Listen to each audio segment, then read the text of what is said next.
Coming up on this Monday edition of Daybreak, Korea agrees 2 landmark currency swap deals with Indonesia and the UAE, worth more than $15 billion. The deals are expected to reduce Seoul's dependency on the greenback and help globalize the Korean won. Amid increasing concerns about the safety of nuclear power, the government is widely expected to step back from its previous plan to expand its reliance on nuclear energy. Price controls will be put in place to bring down public dependence on electricity. Plus, ahead of this week's international talks on Iran's nuclear program, Tehran's deputy foreign minister reaffirms his country will not stop producing enriched uranium or surrender it to the outside world. Daybreak begins now.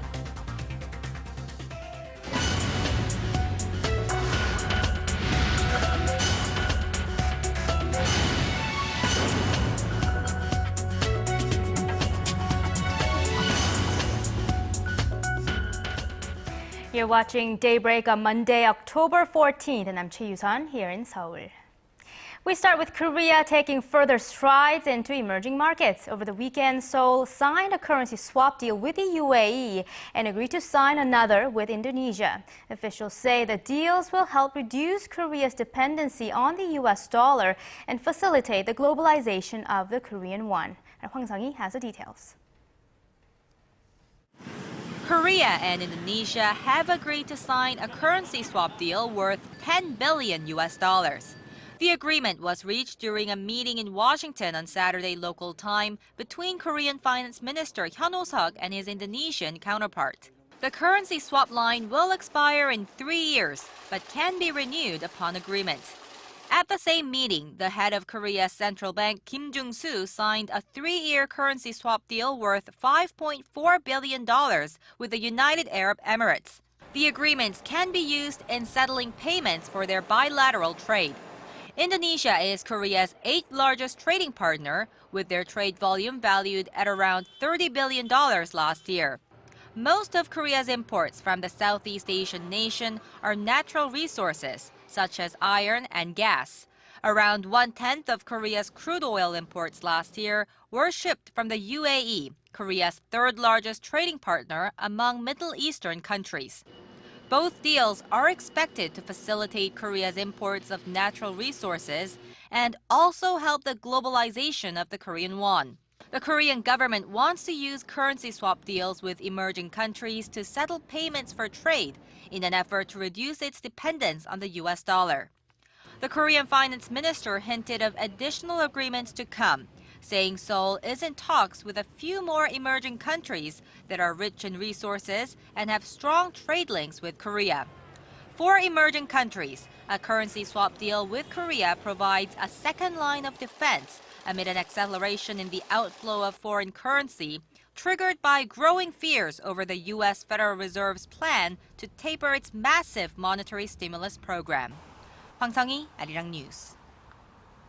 Korea's finance minister says the U.S. Federal Reserve is well aware of the effects its stimulus program tapering could have on emerging economies and will decide on the timing accordingly. Speaking at the World Bank IMF annual meeting in Washington, Hyun Oh-seok said he was told by U.S. officials that the reduction of the $85 billion monthly bond purchase would begin once the U.S. unemployment rate drops to 6.5% and inflation is in the 2% range.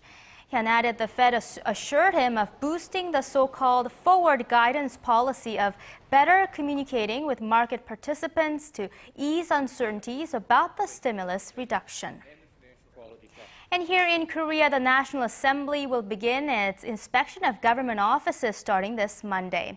During the 20-day audit, the first under the Park Geun-hye administration, the ruling and opposition parties are expected to go toe-to-toe on a range of issues. Our Park Ji-won tells us more.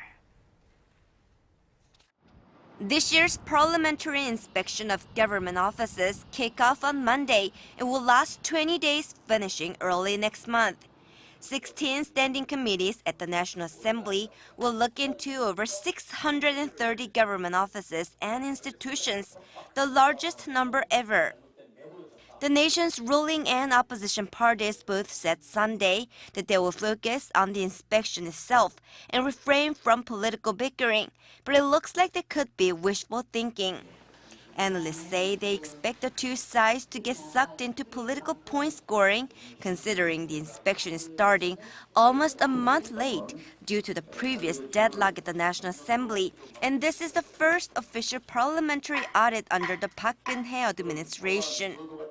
Issues related to the allegations that the nation's intelligence agency meddled in last year's presidential election, the missing 2007 Inter-Korean summit transcript, and the government's downsized pension plan are likely to rise to the surface.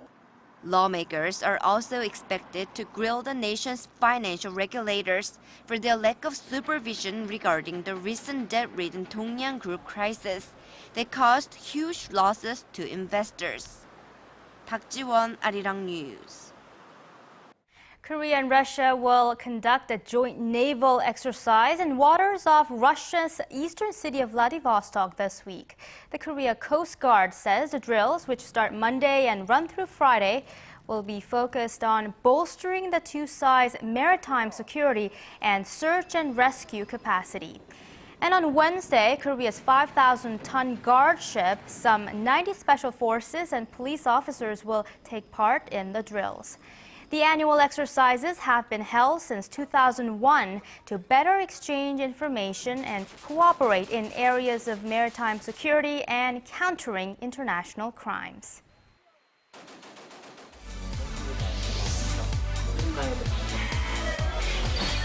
If you want the latest news from Korea and around the world. Return to the negotiations. President Park Geun-hye plans, given the current circumstances. On your way to work or at home. Defense Ministry. The legislature will convene a.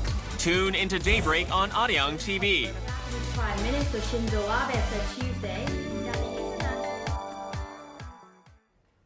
An energy consultation group has urged the government to step back from its previous plan to expand its reliance on nuclear energy and to keep dependency on nuclear power below 30% for the next 2 decades. It also proposed the government raise electricity fees to reduce excessive consumption. Our Kim Min-ji tells us more. Korea has been advised to maintain its dependency on nuclear energy below 30% for the next 20 years. A committee for the National Energy Master Plan on Sunday urged the government to maintain the ratio in the range of 22 to 29% by 2035. The figure compares to the 41% proposed under the previous administration that put high emphasis on nuclear power for its energy policies. The plan focuses on balancing safety and public acceptance, as well as economic aspects and environmental issues. Korea's current ratio sits around 26%, which means the government should maintain its current level of reliance. The committee also proposed the government raise electricity fees as part of efforts to curb excessive consumption, while lowering costs of alternative energy sources, such as liquefied natural gas, to reduce dependency on nuclear power. The government has also been advised to reduce electricity consumption by at least 15% during the 20-year period, while maintaining its dependence on renewable energy sources at 11%. The draft comes in the wake of mounting safety concerns after Japan's Fukushima nuclear accident and recent corruption scandals at local nuclear plants.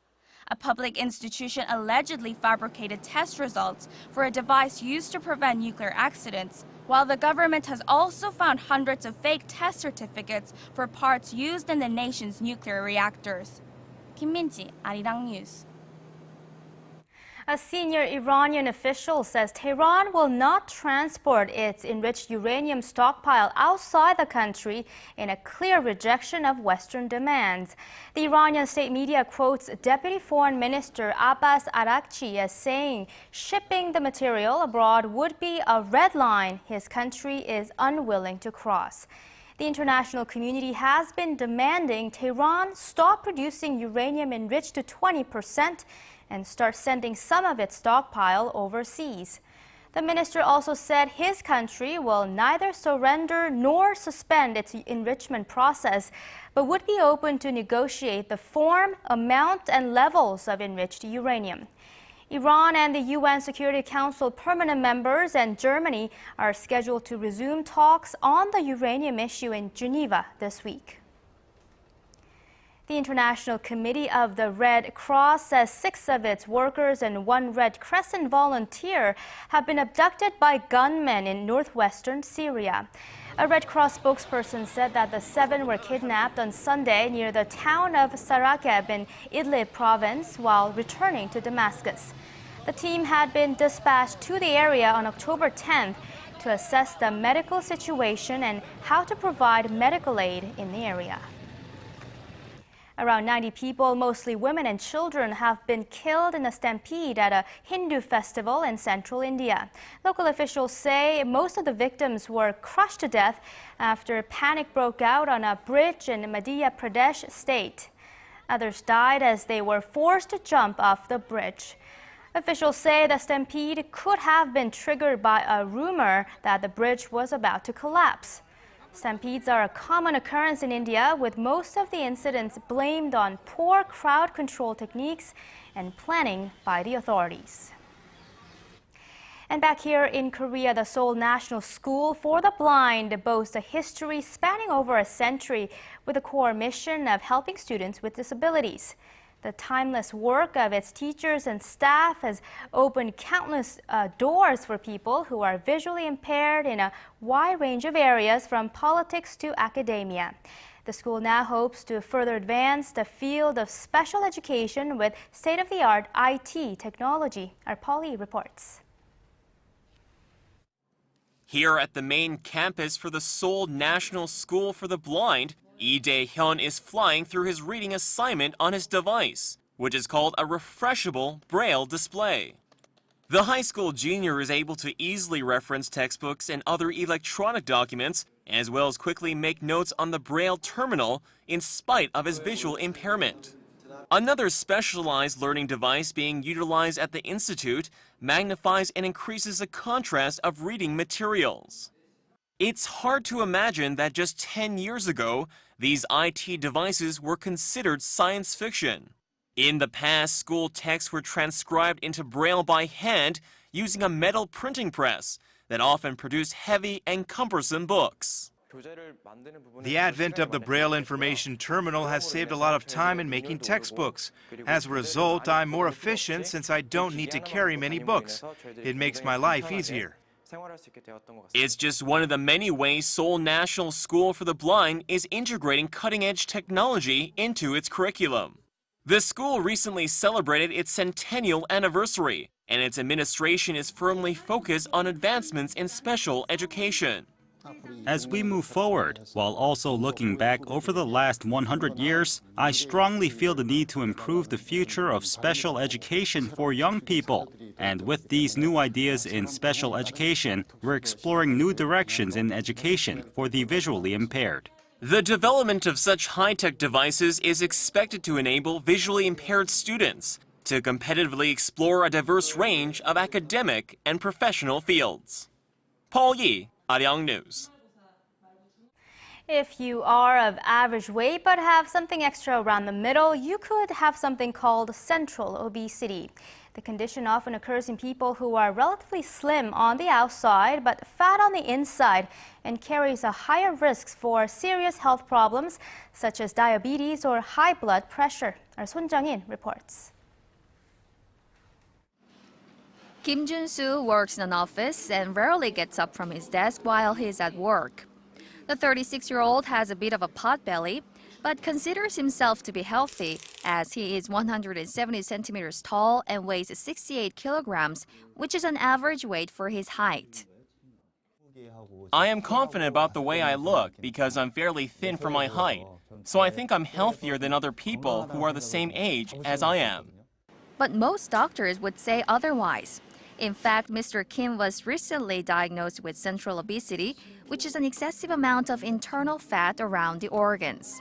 Doctors warn that people with central obesity like Mr. Kim are twice as likely to develop diabetes and 1.4 times as likely to have high blood pressure. That's because internal abdominal fat prevents insulin from regulating the amount of glucose in the blood. If your level of intra-abdominal fat increases, your sugar level will also rise because the insulin isn't able to work properly and therefore more fat is produced, triggering a vicious cycle. A man with a waist circumference of more than 90 centimeters, such as Mr. Kim, whose waist was 97.5 centimeters around, is considered to be centrally obese, and the figure is 85 centimeters for women. But the good news is that intra-abdominal fat can be burned off through exercise and by improving your diet. If it's hard for you to take extra time out of your busy day to go to the gym, you can also make some minimal changes in your daily activities that can help, such as taking the stairs instead of the elevator, or doing some simple isolation exercises for your stomach while seated at your desk. And keep in mind that alcohol, carbohydrates, and salty food all promote intra-abdominal fat. You will eventually become healthier and more fit, both outside and in. 손정인, Arirang News.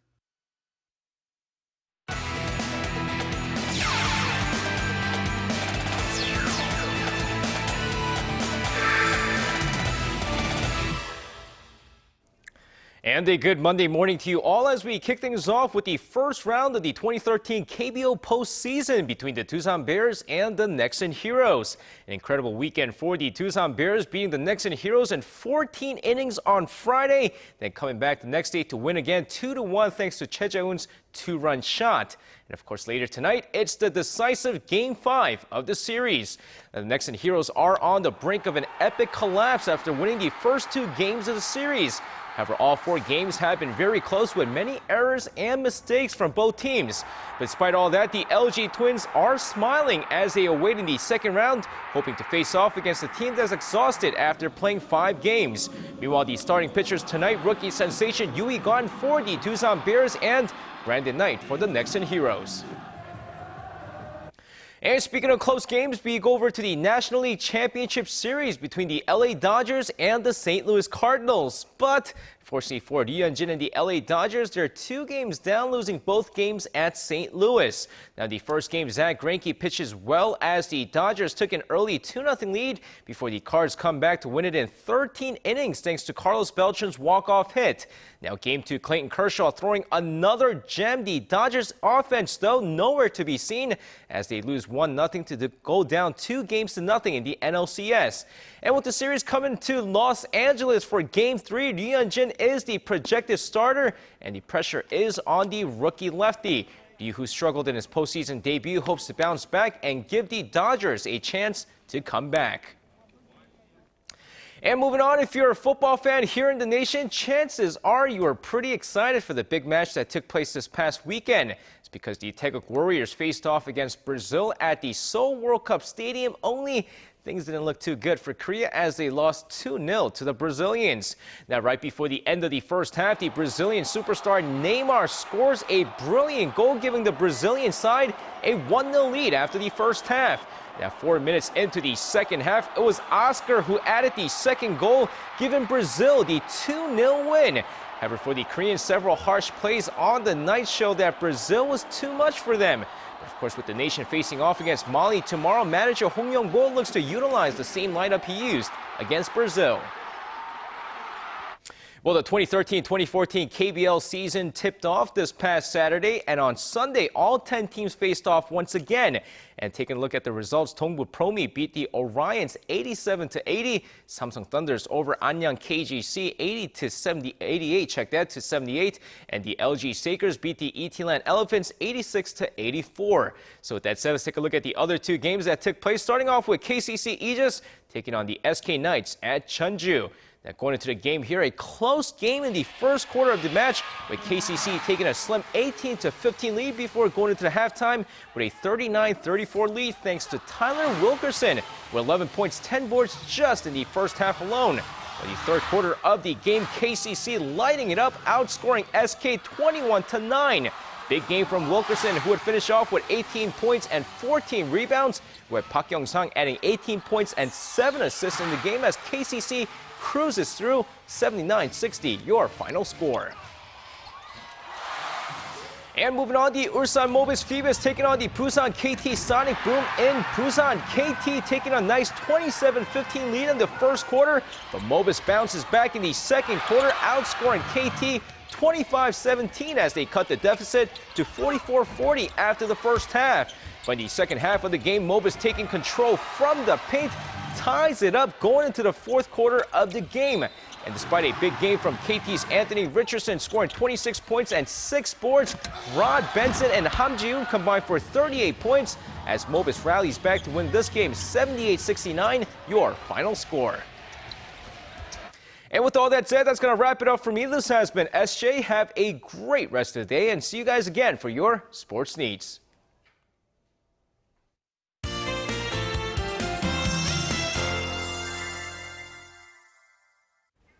Happy Monday morning to you. I'm Lee Ji-hyun with your latest weather forecast. Well, I hope you enjoyed a crispy sunny weekend under blue skies. It was a perfect autumn weather to go out and take an advantage of it. Well, forecast for today is looking great as well. Pleasant days in store with the temperature expected to top out about at 25 degrees Celsius across the region. And we should wake up to mostly sunny skies as there are hardly any clouds hovering over our peninsula, but more clouds might be rolling into the nation as we go through the day, but still sunny and warm afternoon is on tap for today. But tomorrow's weather pattern will be quite different from today's. We'll start out with cloudy skies in the morning, and then it will start to rain in Seoul and surrounding areas, which spread to the entire nation as we head into the afternoon. Now, the amount of precipitation won't be an issue. We won't even need to carry around the umbrella, but the concern is that the morning low, or the mercury level that is, in the afternoon will turn decidedly chillier, 6 to 7 degrees lower than today, so please dig out jumper and jacket to keep you warm. Afternoon high in Seoul should only rise to 17 tomorrow, so it's gonna be quite chilly. And in addition, morning lows will drop each day from today, and by Thursday, we'll start out single digits in the morning, so this week we'll experience the coolest morning of the seasons. But this is a temporary phenomenon. Temperature will jump back up to the season norm by the weekend. With that, it's time to take a look at the readings for today. Morning lows should be similar to yesterday, but afternoon highs in Seoul will only get up to 23 degrees Celsius, that's 73 degrees in Fahrenheit. And unlike chilly morning in Daegu, the afternoon high will soar to 27 for Daegu, while Gwangju and Busan will top out at 26. Now let's see how other regions are looking. It looks like Jeju and Daejeon should have the similar afternoon highs at 26, while Dokdo should remain at 23. Now that's all for Korea, and here's the global forecast for viewers around the world.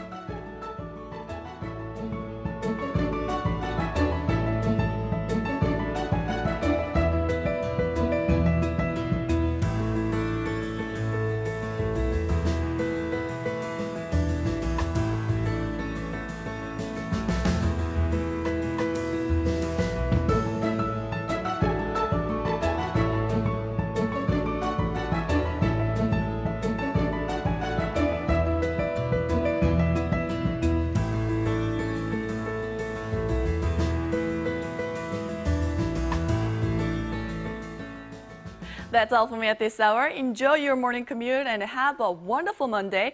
And join me again for more updates at noon.